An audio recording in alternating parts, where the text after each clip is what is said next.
Dan hakikat al-abtar adalah pembalasan Allah yang maha adil, yang kita sangat takut. Ibu-ibu, ulama menyebutkan kepada kita, sesiapa yang mempunyai perasaan khauf, sesiapa yang mempunyai perasaan takut kepada Allah, ya, maka mereka ini akan dapat melawan hawa nafsu dia. Dan sesiapa punya perasaan takut, kita takut. Kita buat apa-apa, kita sangat berhati-hati, kita takut sangat. Ya Allah, takutlah ya Allah.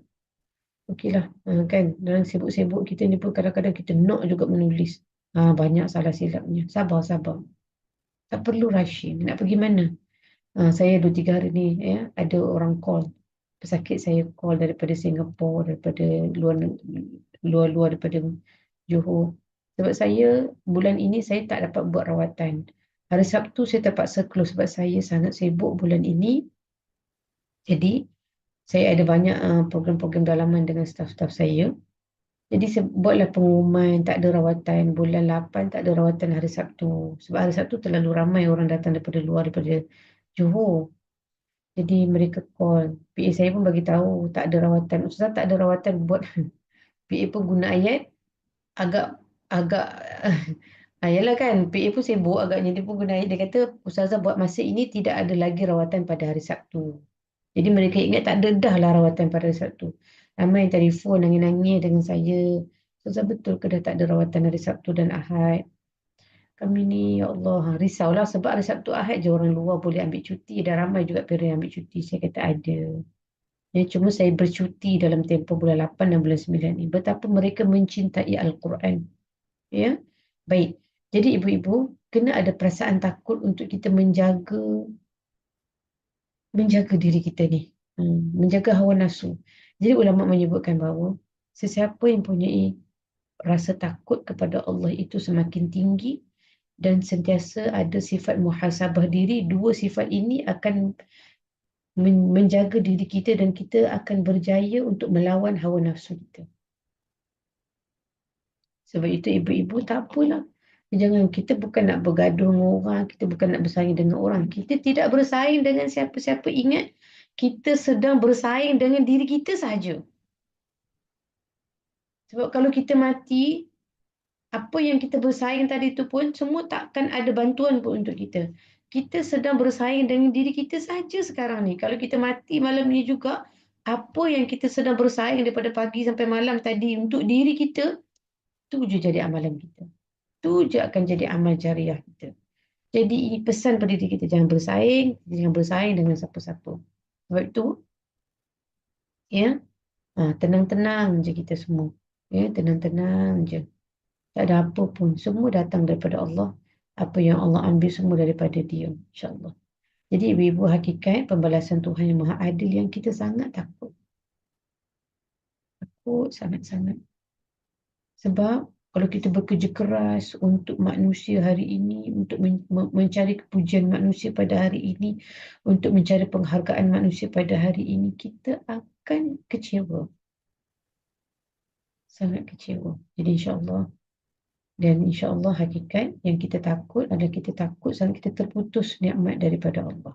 Dan kita mencari rahmat daripada Rasulullah SAW untuk kita menjadi legasi Rasulullah SAW, ibu-ibu ya. Walaupun kita diuji dengan kematian anak lelaki, ada ibu-ibu yang diuji dengan kematian anak lelaki, ada ibu-ibu yang diuji dengan kematian anak-anak perempuan, Allah menggantikan dengan Al-Kawthar di akhirat nanti. Ya, kepada ibu-ibu yang telah diambil anak-anak mereka. Saya pernah berjumpa dengan seorang ibu di kedai, satu kedai. Pegang tangan saya, Ustazah, anak saya meninggal. Saya tak boleh terima lagi hakikatnya.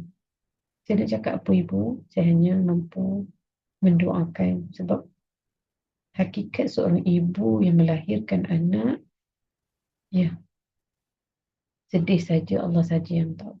InsyaAllah ibu-ibu, kematian anak-anak lelaki itu insyaAllah akan digantikan dengan Al-Kawthar bagi ibu-ibu insyaAllah.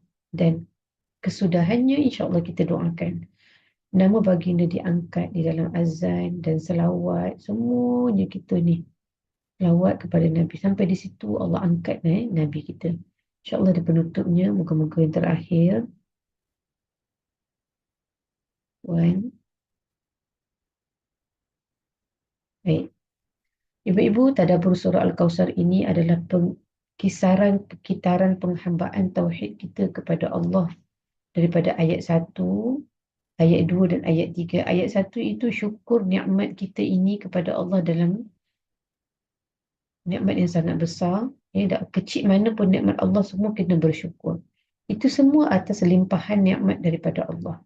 Dan kita mesti sedar, syukur tu kita mesti dalam kesedaran. Kita bukan syukur cakap-cakap tapi kita tak sedar. Elakkan perkara itu berlaku dalam diri kita. Ya, pastikan kita sedar dengan hati yang sentiasa mengenali dan mengingati Allah adalah sebaik-baik pemberi nikmat. Baik. Seterusnya, tindakan ayat yang kedua, tindakan dan pengorbanan, mesti kita memperbanyakkan solat kita. Mesti kita menterjemahkan lepas ni, kita memperbanyakkan solat kita, berusahalah. Ya, untuk kita memperbanyakkan solat dan hidupkan solat tahajud kita dan solat sunat qabliyah dan ba'diyah kita, insyaAllah. Seterusnya yang terakhirnya adalah ketenangan dan kemenangan. Keyakinan bahawa sesiapa yang berada di jalan tauhid Allah Subhanahu Wa Taala, ya, tidak akan pernah terputus. Takkan kita akan pernah terputus daripada rahmat Allah yang abadi, insyaAllah. Alhamdulillah, sampai di situ saja.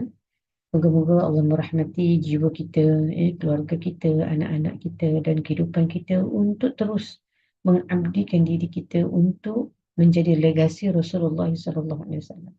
Saya serahkan kepada Kak Linda. Mohon maaf terlebih masa, minta maaf.